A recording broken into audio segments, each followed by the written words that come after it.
بسم اللہ الرحمن الرحیم۔ السلام علیکم ورحمۃ اللہ وبرکاتہ۔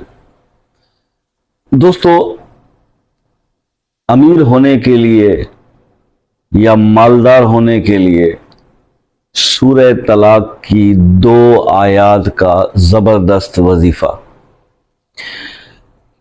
ہر انسان کی یہ خواہش ہے آج کے دور میں کہ وہ مالدار ہو جائے۔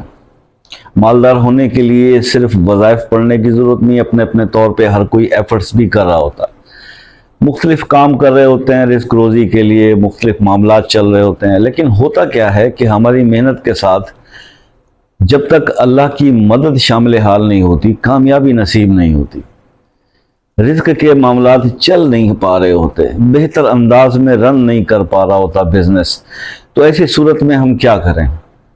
بہت سارے وظائف پہلے بھی بنا چکا، اب یہ 2 آیات سورہ طلاق کی، وَمَن يَتَّقِ اللَّهَ يَجْعَل لَّهُ مَخْرَجًا وَيَرْزُقْهُ مِنْ حَيْثُ لَا يَحْتَسِبُ، یہ والی جو آیات ہیں اس کا ترجمہ ذرا آپ پڑھ کے دیکھیے گا۔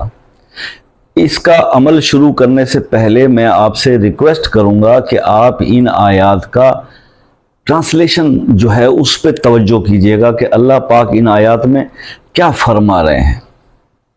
جب آپ نے ان آیات کی ٹرانسلیشنز پر اگر آپ نے غور کر لیا اور اس کو سمجھ لیا اور اس کو سمجھ کر پھر آپ نے پڑھا کہ آپ کس چیز کی تلاوت کر رہے ہیں، اس کا مقصد کیا ہے اور ان آیات میں اللہ پاک نے فرمایا کیا ہے، تو دین آپ اس کو ڈوب کر پڑھیں گے، توجہ سے پڑھیں گے، یکسوئی سے پڑھیں گے۔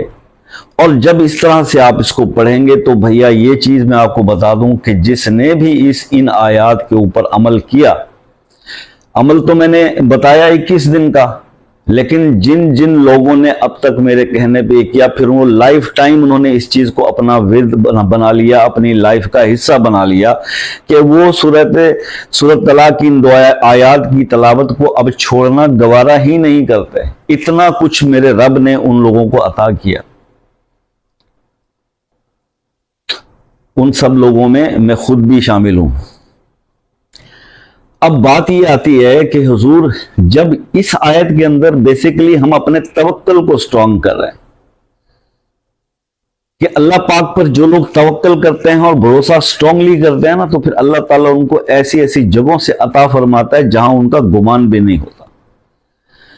اب یہ قرآن پاک کے الفاظ ہیں، اور جب اس کا آپ ورد کرتے ہیں، اس کو بار بار اس آیت کو پڑھتے ہیں، تو پھر اللہ تعالیٰ آپ کے ساتھ وہ معاملات کرنا شروع کر دیتے ہیں۔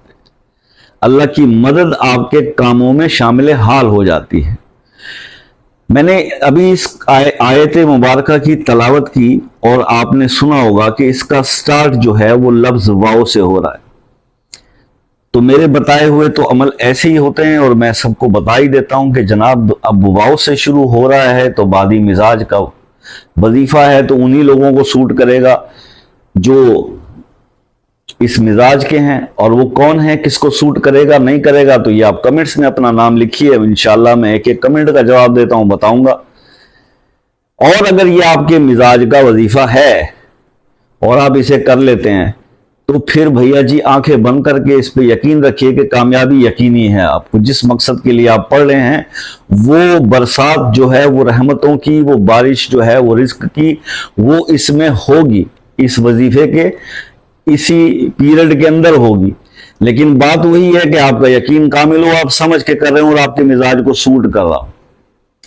کچھ دن پہلے ایک بہن نے مجھ سے پوچھا کہ جناب قرآنی آیات ہیں، قرآن تو کوئی بھی پڑھ سکتا ہے۔ دیکھیے حضور، قرآن کو الف لام میم سے لے کر والناس تک آپ روز پڑھیے، ہر انسان پڑھے، پڑھنا ثواب، دیکھنا ثواب، سننا ثواب، اس پہ کوئی روک رکاوٹ کسی نے نہیں لگائی۔ مسئلہ مسائل یہ ہے کہ جب آپ کسی ایک آیت کو کسی خاص مقصد کے لیے وظیفہ سمجھ کر کرتے ہیں، وہ بھی ہر انسان کر سکتا ہے، لیکن پرابلم پتہ ہے کہاں پہ ہے؟ پرابلم یہ ہے کہ جب اس کی طاقت کو وہ فیس کرتا ہے، اگر تو اس کے مزاج کے ہوتے ہیں تو وہ بیئریبل ہے، وہ برداشت کر پاتا ہے، اور اگر اس کے مزاج کے نہیں ہے تو وہ اس کی پاور، اس آیت کی پاور کو برداشت ہی نہیں کر پاتا، اور پھر وہ اپنا آپ کھو بیٹھتا ہے، اپنے ہوش آواز کھو بیٹھتا ہے۔ ایک وظائف میں بڑی پاور ہوتی ہے۔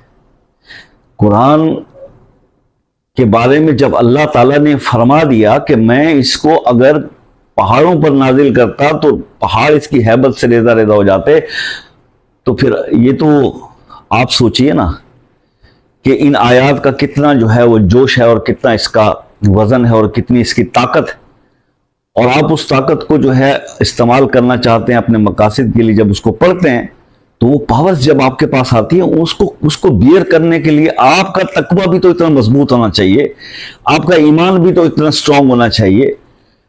ہم ابھی پریکٹیکلی اتنے جو ہے وہ سٹرونگ ہوئے نہیں ہوتے.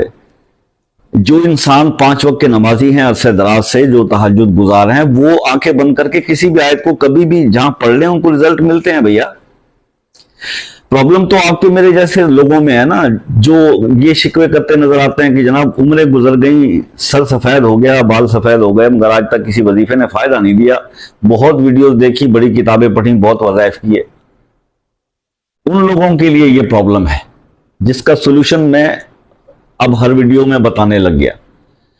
تو دوستو گھبرانے یا پریشان ہونے کی ضرورت نہیں ہے. وظیفہ آلٹرنیٹ ڈیز پہ یہ رزق کے بارے میں مختلف آیات بدل کے اس لیے ہی پیش کر رہا ہوں کہ کوئی تو آپ کے مزاج کی بھی آ جائے گی جو آپ کی تقدیر کو بدل کے رکھ دے ایسی ویڈیو، اور پھر آپ دعا کریں کہ جناب بھائی جی نے جو بتایا تھا وہ ہو گیا، اور پھر دعاؤں کی تو درخواست رہے گی آپ سے. سورہ طلاق کی ان 2 آیات کو آپ نے کرنا کیسے ہے؟ تو بھیا جی کوئی وقت سلیکٹ کر لیں. میری سجیشن یہ ہے کہ نماز عصر کے بعد کا وقت رکھ لیجیے. نماز عصر کے بعد آپ نے 11 بار درود ابراہیمی پڑھ لینا ہے، اور اس کے بعد ایک دم خاموشی، تنہائی، پرسکون، فل توجہ، کنسنٹریشن کے ساتھ 313 بار ان 2 آیات کو آپ نے پڑھ لینا ہے. میں نے بھی ایسے ہی شروع کیا تھا، لیکن پھر میری تعداد اس سے بڑھ بننا ہے. جب مجھے فائدے ملنے شروع اور میری زبان پہ یہ جاری ہو گیا تو پھر میں اس کو 1000 پر لے گیا، مطلب 1100، 1100 کی. تو وہ ہو جاتا ہے، وہ جب آپ کی سپیڈ ہو جاتی ہے، اور یہ جب آپ کو سوٹ کر جاتی ہے، اور جب آپ کے زبان پہ چل جاتا ہے نا کوئی بھی اسم، کوئی بھی آیت، تو دین آپ کی سپیڈ بڑھ جاتی. 313 سے شروع کریں، اول آخر 11 بعد درود شریف. 21 دن کا عمل ہے، خواتین بھی آسانی سے کر سکتی ہیں. رزق کی پرابلم کوئی بھی ہو، رزق نہیں ہے، رزق میں برکت نہیں ہے، بزنس نہیں چلتا، سیلری کم ہے، گزارا نہیں ہوتا، بس یہ شروع کر دیجئے. یا تو انکم بڑھ جائے گی اور ہر چیز کے سبب اسباب جو ہے وہ بڑھتے چلے جائیں گے. دوسری آپشن یہ ہے کہ جو آپ کا ہے اسی کے اندر اللہ پاک برکت عطا فرما دیں گے، اور آپ پورا مہینہ گزرنے کے باوجود بھی آپ تنگ دست نہیں ہوں گے. آپ کی انکم جو ہے اس کے اندر وہ سب چیزیں مینیج ہو جائیں گی. دونوں آپشنز موجود ہیں، لیکن میں نے جو تجربہ کیا وہ یہ ہے کہ ابھی پیسہ ختم ہوتا نہیں، اور پتہ نہیں کہ کس طرف سے اور کون سے ذرائع کے ساتھ کیسے اسباب اللہ پاک بنا دیتے ہیں، اور ادھر بس پڑھ کے بیٹھتے ہیں، اور ادھر کوئی نہ کوئی جب ضرورت ہوتی ہے تو اللہ پاک جو ہے عطا فرما دیتے ہیں. کیونکہ شیطان جو ہے نا، شیطان اس لائن کا کام یہ ہے کہ جب آپ اللہ کے راستے پہ خرچ کرنے لگے نا تو شیطان آپ کو بھڑکاتا ہے کہ بس یہ تھوڑے سے پیسے تیرے پاس ہیں، یہ خرچ کر دے گا تو مر گیا، پھر تو کنگال ہو جائے گا، تو بچے گا نہیں تیرے پاس کچھ. اور ہم اس ڈر سے اپنا ہاتھ خرچ کرنے والا روک لیتے ہیں. جبکہ رحمان کیا فرماتا ہے؟ رحمان کا فرمان یہ ہے کہ بندے تو مجھ پہ یقین رکھ، میں نہیں دیا تھا نا، میں پھر دے دوں گا، تو میرے راستے پہ خرچ کر. مجھ پر یقین رکھتے ہوئے اپنا تقوی، اپنا جو ہے وہ توکل سٹرونگ کر، وہ خرچ کر، میں تجھے اور دوں گا. اب آپ سوچئے کہ آپ نے کس کی بات ماننی ہے. موسٹلی ہم شیطان کو فالو کر رہے ہوتے ہیں، اور ہم رحمان کا یہ فرمان بھول جاتے ہیں کہ آپ خرچ کرو نا، میں اور دے دوں گا.